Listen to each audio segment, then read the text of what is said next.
let's take some questions. All right. Hey guys. First of all, I'd like to thank you guys for coming out tonight. It means a lot to all of us.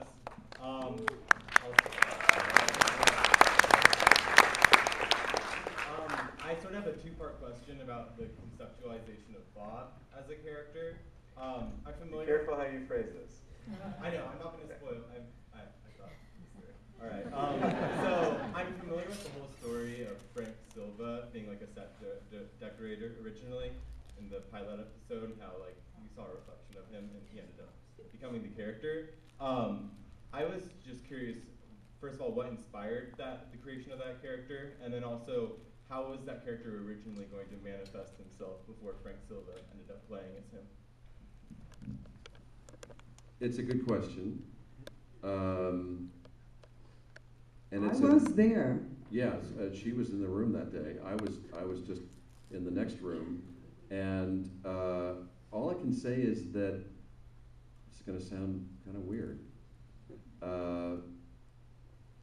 Frank manifested him somehow by being there. We didn't have a visualization in mind. And Duwayne saw him. I think you might have been the first to spot him when you saw him in the dailies. That was probably Ron. It was a Ron. That's right. Yeah, because you saw him. This was when the studio said you have to have a closed ending. So I imagine in your minds, you guys are trying to figure. And then David saw this vision. Yeah, Frank, in case you don't know the story, you saw the scene. Got caught on the set, as will sometimes happen if somebody's trying to make a last-minute adjustment, and he just kind of threw himself down at the end of the bed when David said roll camera, because he didn't want to be seen. Is that not what happened? That's not what happened. Okay, that's the story I heard, but okay. What happened is, they were doing the scene of me on the couch. There were two mirrors. You saw them today. Above me. Across the room, there was another mirror. Frank was out of the room, outside of a door, over to my right. He got caught in the mirror across the room. With the camera running. With the camera running, and then across the room, bounced back to the mirrors above me. So David is sitting, looking at me on the couch, and there's Frank above me in the mirrors. And he said, "Can you work late tonight?" And I said, "Yeah." And so then we went upstairs, and he put Frank behind the bed. Right. So that's where he saw him first. It was complete happenstance, but then of course it wasn't. Yeah. So that's how it happened. And God bless him, Frank is gone now, but he was the sweetest man you'd ever hope to know. He was a prop guy. Yeah. He has haunted the dreams of millions of Americans in the last 20 years. And if only they knew what an absolute angel he was. It's so ironic. And was that his own denim jacket? I believe it was. Yes, it was. I think when his image was caught in that mirror, that was it. Stop.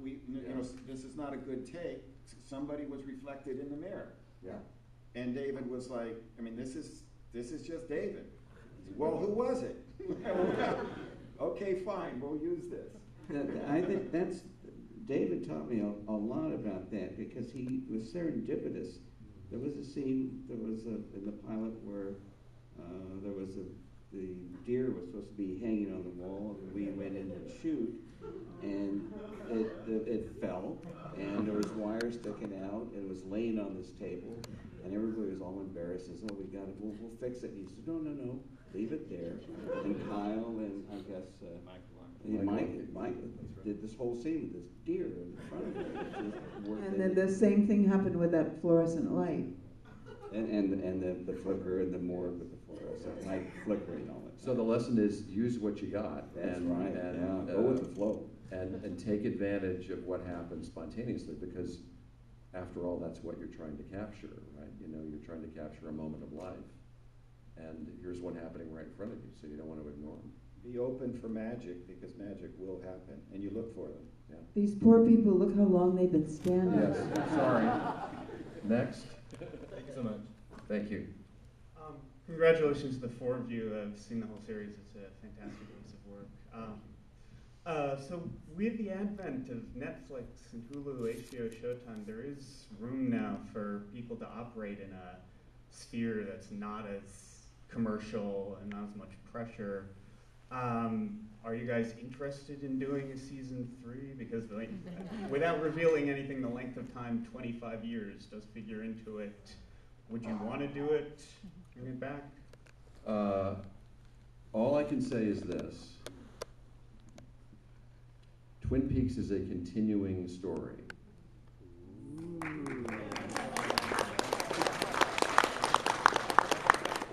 That comes from both David and myself. Hooray!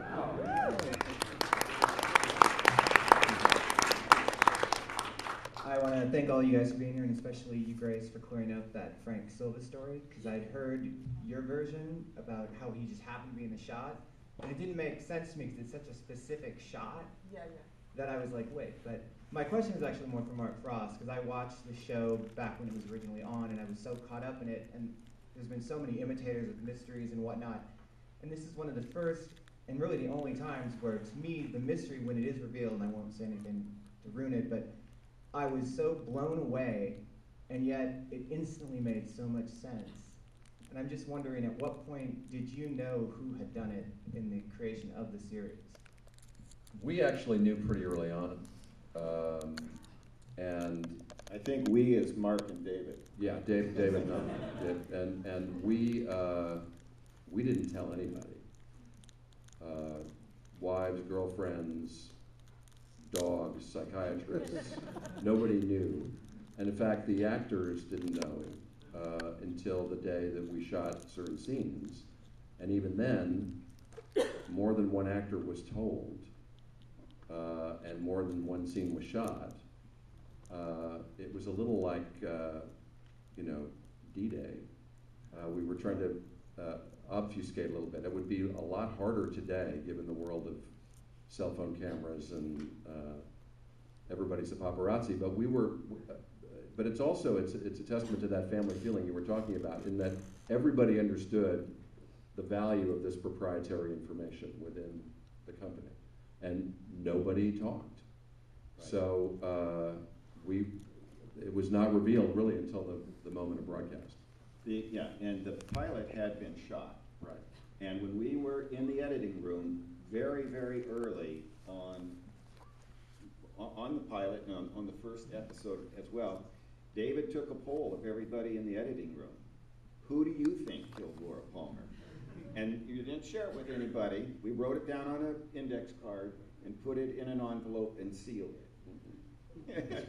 Nobody knew, but these guys. Yeah, we knew, we actually didn't know on the pilot. We knew shortly thereafter. Just out of curiosity, how many of you that are left are still new to the show? Okay, so I want to follow up on that at some point before we wrap, when they have a chance to step out. Just want to say thank you so much for coming tonight, and thank you for making the show, because it is the reason I moved to LA, and it's the reason that I work in this business. It changed my life. I saw it when I was 11 years old. You had very liberal parents. My father and I bonded over the show, and my parents divorced during season 2, and it was the thing my dad and I talked about. We would call one another, and it was like the only thing that we had. It was this sort of protected space in a way. I've heard season 2 blamed for a lot of things. It was the thing that we shared, actually. That's It great. was amazing. That's So great. thank you so much. And I could ask so many questions, but I won't. The one that I do have is, was there a conscious decision to name Mike and Bob the same names as Mike and Bobby? Yes. I mean, well, you'll note there's a pattern. There's a lot of doubling throughout the show. There's, it's a leitmotif. It's a thing that we used considerably throughout, and in the mythology that we developed for the show, obviously the idea of the doppelganger or the double is kind of crucial. So we looked for that. In fact, even the double mirror that revealed Frank, was inadvertently revealing of that. So yeah. I think that continued with On the Air. There was a character they did called On the Air. I think it was 4 episodes. 6, I think. Yeah. 6. And there was a hurry up twins Right. that walked through the stage going, hurry up, Hurry up, hurry up, hurry up, hurry up. There's the We're hoping to get on the air out on maybe another DVD release someday, because not very many people have seen the show. Ron shot the pilot. Did you shoot all of them? I don't remember if you did or not. I shot the first one. I don't know if Yeah. it turned into 2 or 1, and then Yeah. there was 3 more or something. Thanks for your question. Thank you very much. I thank all of you again for coming. This series was pretty unusual, I think, at the time. In a sense, for American television, it didn't have self-contained episodes. It had one long narrative that started at the very beginning and went all the way to the end of the show and perhaps beyond, as you've indicated. So I was wondering, we touched on this a little bit, but what was the ratio of events that you knew at the very beginning when you started the series versus these improvisational inspirations that you've talked about? Did you change anything? Why? And then also the big events, the big revelations that were forbidden from discussing, why did you put them where you did? Like at the end of the particular season, the particular episode, what led you to those choices in the whole process? Can I expand on that too? Because it was what I was going to follow up on. You choose this major revelation at different times for the audience versus the characters in the show. Okay. Meaning you reveal to us Things ahead of you do. before they. Yeah. Well, yeah, we made a conscious decision to, because the point of view is omniscient in the show. You can go to visit any character at any time. And in fact, Grace and I were talking about this earlier, that that's a novelistic approach. It's like it's Theodore Dreiser might have written a book like that. In fact, he kind of did. That became the great Montgomery Clift, Elizabeth Taylor, A Place in the Sun. Thank you, An American Tragedy. So that was a book that was in our mind, and just to also put this in your mind, the other clear inspiration for Laura's death and the image. I have a place on a little lake where I spend the summers in upstate New York, and a young woman was murdered there at the turn of the 19th century. And I'd heard stories about this all through my growing up, because she supposedly haunted this area of the lake. And so that was kind of where Laura came from. But that Dreiser sense of, we're going to look from top down, see an entire town, the socioeconomic structure of a town, all the interweaving connections between the people, and derive our narrative out of the life of the town itself through the point of view of this outsider who's coming in to investigate this crime. Given that, it was probably 85% planned, 15% serendipitous in terms of what events came along. And I mean, I've since become a novelist since we did the series, and there is a natural flow and a rhythm and peaks and valleys to that kind of writing. I think Twin Peaks was the first show, at least in American network television, that I know about that took up this kind of storytelling style. It's now become the dominant form in good television. I mean, starting, I think, with The Sopranos was the next great example of it. And so we were onto something with that form of storytelling.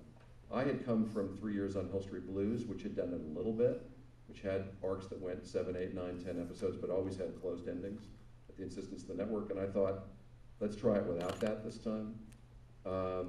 So it's been fun to see that people have actually taken to this as a storytelling form, because a lot of the tropes of motion pictures are getting exhausted in a 2-hour form. And here you have a chance to tell something on a much broader canvas over a much greater period of time. And that's very appealing to storytellers. So I think we were a little bit ahead of our time with that. And that's, I think, been the outcome of it.